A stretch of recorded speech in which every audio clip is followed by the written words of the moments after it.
Hey, it's Ashley with the Money Mindset Podcast. And I worked with Adam for 6 weeks one on one inside his podcasting business accelerator program. And in that time, I cannot tell you how he just really helped me refocus and get a clear, actionable strategy for my podcast. Before, I was just doing random interviews and just putting content out there that did not have a funnel or a strategy or any reason behind it. But after working with Adam, I now have a clear strategy to use my podcast to actually make money.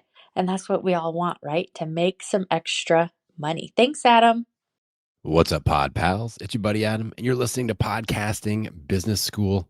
This is a show where I help podcasters, content entrepreneurs, and online business owners solve 4 specific problems. With today's episode, we're going to be focusing on 2 specific problems. Number 1, how do I convert more podcast listeners into paying clients? And problem number 2 is how can I simplify my online business so it feels more easy, lucrative, and fun. We're talking about how to make sales if you hate selling. And as we go through this, we're going to build some momentum today, as we always do.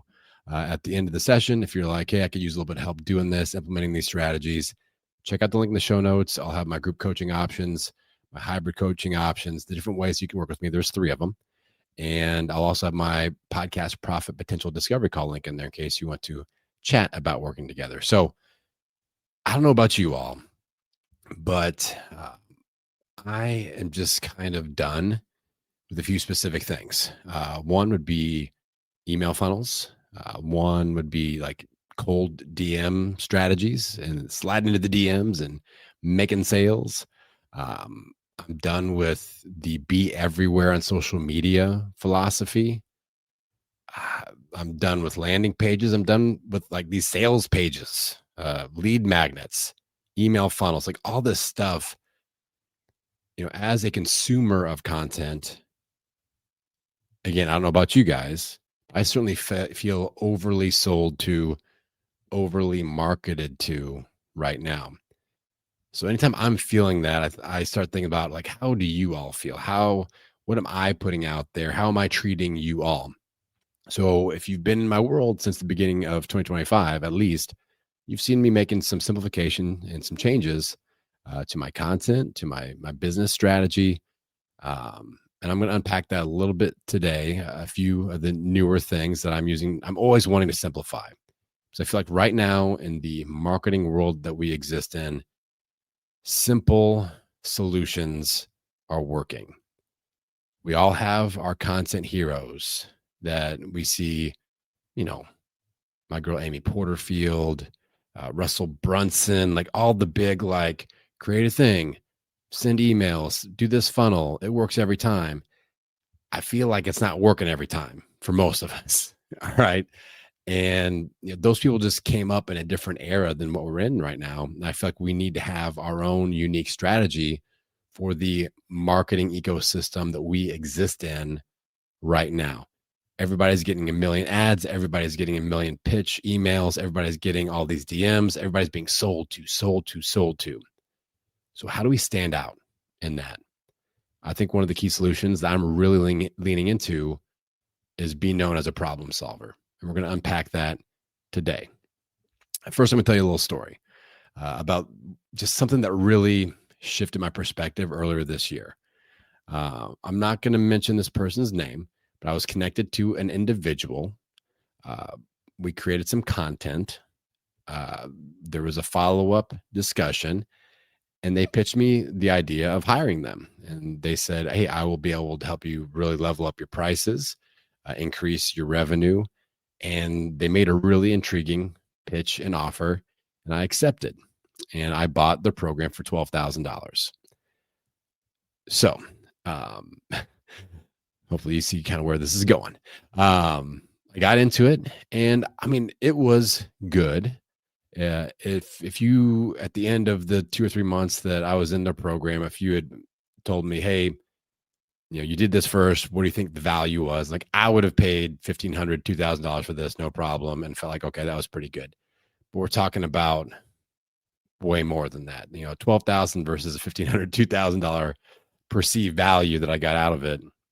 And, you know, as far as an implementer and a course taker, it wasn't like, oh, I signed up and didn't do any of this stuff. Like, I was showing up at all the meetings, I was showing up at all the coaching sessions, I was asking questions, I was in the chat, I went through every single video. I'm trying to implement the stuff, and I'm just like, this is kind of fluff. This is kind of service level. This isn't actually doing what they promised to do. And the realization that I came to is that we all have to be wary of the person, the individual that is excellent at selling things, but not great on the delivery end of things. Those people exist out there. Those are the ones that either themselves or their sales teams are going, hey, here's the deal. And if the price doubles, if you close that laptop, like they're using these aggressive Wolf of Wall Street sounding sales techniques. You know, when I run into those situations now, I'm running the other way. So the other kind of thing that really capped this negative experience for me, I paid $12,000, did the program. We would have parted on like amicable terms or whatever. But then I got a text from the program creator, and they made it sound like they were wanting to collaborate with me, which was an attractive opportunity. The text made it sound that they wanted me to come in and speak to all of their members and teach. And it was framed around collaboration ideas. And what that conversation ended up being was another pitch to a $50,000 program that they wanted me to be a part of, and had nothing to do with me collaborating at all. And that really soured me on the entire experience. I was like, wow. And then I keep getting follow-up emails. Hey, let's talk. Hey, let's talk. I'm like, no chance in hell we are ever talking again, because all you're going to do is try to sell me on the next thing. And so I'm going to challenge you all, and we're going to have a discussion today about not being that person and not being known for that person that's excellent at sales, but not so excellent at the problem solving and the actual delivery on the back end. All right. So we want to be known as the problem solver, not the seller, the excellent seller and under deliverer person. So for me personally, you guys have heard me mention my new term, my minimum effective dose business strategy. Been talking about it a little bit on the show. This will be my first kind of deeper dive into that concept. Been talking about it on the newsletter for the last several weeks here. My strategy from a minimum effective dose business strategy standpoint is to stop focusing on selling to you all, my audience, and just start focusing on solving the problems that keep you up at night and calling that out. You heard me at the beginning of the episode. What do? I'm experimenting with different intro variations, and it's been a little bit different over the last several weeks. You may notice that, maybe not. I know some of you really unpack what I do, and I appreciate that. But let's go through, and I'll tell you exactly what I did. All right. So I said, this is the show where I help podcasters, content entrepreneurs, and online business owners solve 4 specific problems. And with today's episode, we're going to be focusing on 2 of these specific problems. Number 1, how do I convert more podcast listeners into paying clients? Number 2, how can I simplify my online business so it feels more easy, lucrative, and fun? I know that these are 2 problems that A, I'm great at solving, and B, they keep you up at night. You guys that are listening right now. So I call those out from the beginning. You know, you guys heard the testimonial, the client testimonial at the beginning of the episode, like I always do. And then within 10 seconds, I'm calling out the problems that keep you up at night. I'm going to start doing this over and over and over again. So just be ready for it.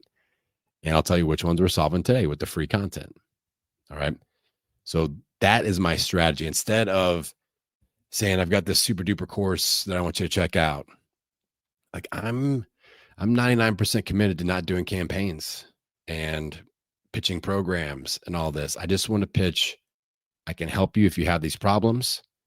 I have 3 coaching options that you can plug into, and I can help you solve these problems. Simple. So, from what I want you all to do about this standpoint, I really want you to be thinking about what problems you solve for your audience. All right. And dial in on those. This is going to be the point of this episode for you. I've been doing this with my group coaching program. we've had a lot of aha moments because some people didn't know. Some people are, I think a lot of us are actually more focused on what's the next cool offer that I think my audience needs instead of what problems are keeping my audience up at night. Who is my ideal client slash audience avatar? What are they struggling with? What can I address in my free content and with my paid programs, my paid services to address these things and help them and be known for that? So the first bit of homework, I want you to define clearly 1 to 5 core problems of your ideal audience member slash client. So you're putting podcast episodes out. You're hoping to do listener to client conversion. Like, who are those people and what are they struggling with? So here are the 4 problems that you're going to hear me talk about over and over and over again. And these are problems that I'm excellent at solving. All right. Problem number 1. How do I optimize my podcast launch? That person that's been podcrastinating, they spent a lot of time, maybe bought some equipment. They've been thinking and thinking and thinking. They're overthinking it. And they want to just get it out there, but they want to do it in an optimized fashion. They want somebody to help them. I solved that problem. Problem number 2. How do I get my podcast over 1,000 downloads per episode? You're in the post-launch frustration zone. You've already launched. You're frustrated. It's harder than you think. Not growing as fast as you had hoped. You don't understand SEO, branding, podcast marketing strategies. I solve this problem for people. Problem number 3, how do I convert more podcast listeners into paying clients? And then problem number 4, how can I simplify my online business so it feels easy, lucrative, and fun? And again, with today's episode, we're talking about problem number 3, problem number 4. So what does that look like for you? One note. Some of my clients are tripping up and they are kicking back frameworks at me. They go, oh yeah, I've got this XYZ system and that solves the problems. Not what we're talking about. We're not talking about your solutions. We're not talking about your frameworks. I want to know the problems. All right. So I didn't say I've got my podcast launch blueprint program. I said, the problem is, how do I optimize my podcast launch? That is the problem. So make sure that you are listing core problems, not solutions and not frameworks. All right. That's a key point of distinction there that you got to work on. Okay.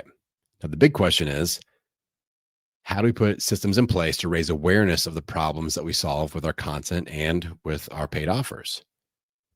All right. So let's talk about your podcast. Let's talk about your newsletter. And let's talk about social media. So here's what I will be doing with all 3 of these. Here's what I am doing.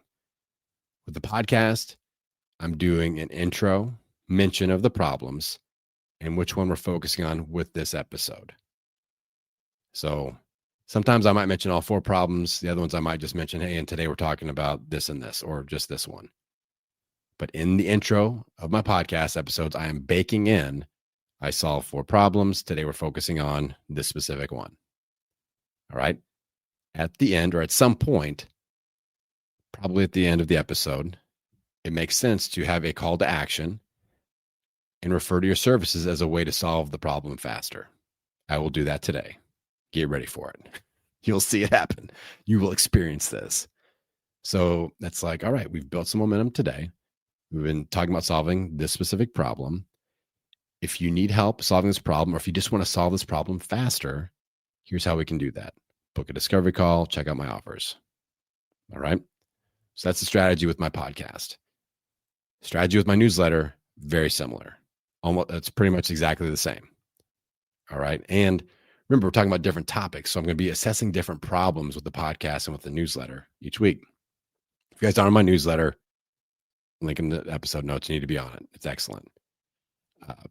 Shameless plug. All right.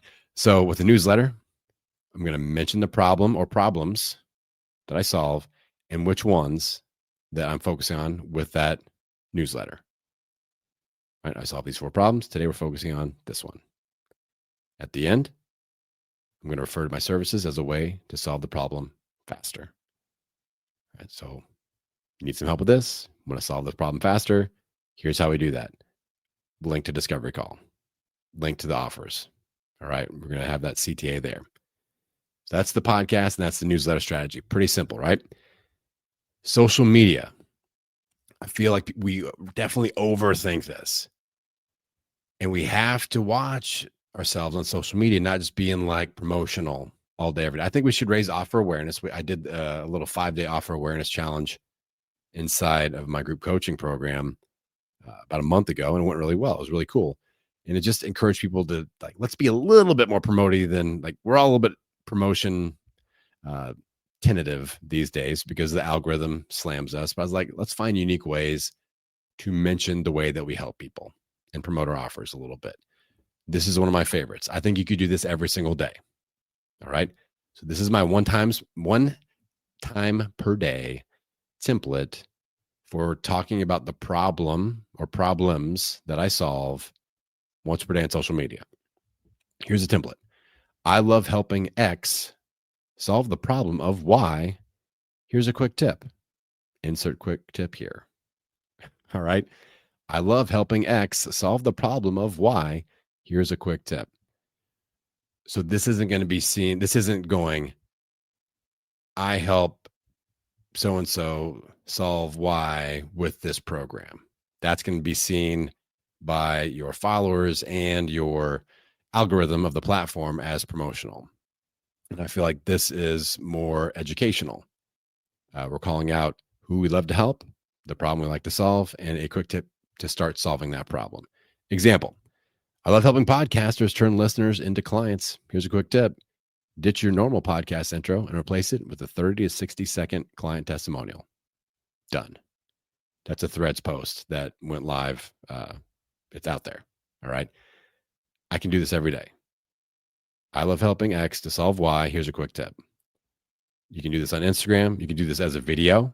If you're more video based, TikTok, IG Reel, this is, speaking to camera or text on screen. Easy template. All right. I love helping X to solve the problem of Y. Here's a quick tip. Simple. That's a social media strategy. We don't need to overthink it. You don't have to do it every day. I'd say 3 to 5 times a week. This is easy, especially with scheduling and things like that. We can knock this out. Okay. Last thing I want to cover today is your website. If you guys have not been on my website in the last month, I got the link in the show notes, podcastingbusiness.school. I want you to just look at it and make notes. It's still super simple. I made some subtle changes though. I think it's important to make sure you have info about the problems that you solve on your homepage, ideally above the fold. Different ways to do that. You can just list them. I'm definitely not a website expert. Mine is super kindergarten simple, but it works really, really well. I just did a 4-minute explainer video. So that video is new, and I would encourage you to watch that and just take notes on how I execute that 4-minute video. I address the 4 problems. I talk about who I can help the fastest with those 4 problems. So I name my ideal client profile, my ideal client avatar, the problems they have, and the ways that we can work together to solve those problems. 4 minutes. All right. So again, quick recap.